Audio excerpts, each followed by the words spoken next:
মন্দির থেকে বাড়ি ফিরে খুব ভালো করে ফ্রেশন আপ হয়ে গিয়ে চুল একদম প্রপারলি শুকিয়ে ওয়েট করছিলাম ব্রেকফাস্টের জন্য। ঘড়ির কাঁটায় সময় তখন সকাল 8:30 মতো। বানিয়ে নিয়েছিলাম ব্ল্যাক কফি। মন্দির থেকে ফিরে প্ল্যান তো ছিল সাইট সিং করার, বাট বাইরের যা ওয়েদার আর গরম তাদেরকে সাইট সিংয়ে যেতে মোটেই ইচ্ছে করলো না। বাড়িতেই বানিয়ে নিলাম ব্ল্যাক কফি, চেষ্টা করেছিলাম ব্রেকফাস্ট এসে পৌঁছালো না, সুইগি থেকে হয়ে গেল ফুল রিফান্ড।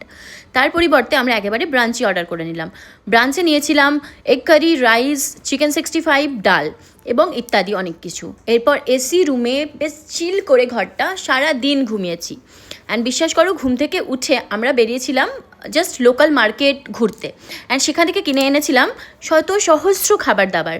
সেগুলো নিয়ে আমরা ডিনার করতে করতে আজকে টিভি দেখে, মুভি দেখে এইভাবেই আমাদের দিনটা শেষ করলাম। ডিনারে কী নিয়ে নিয়েছি দেখো, কিনে এনেছিলাম লোকাল ডাল বড়া, চানা চাট, 2টো কোক, অ্যান্ড ডমিনোস থেকে বিভিন্ন রকমের পিৎজা।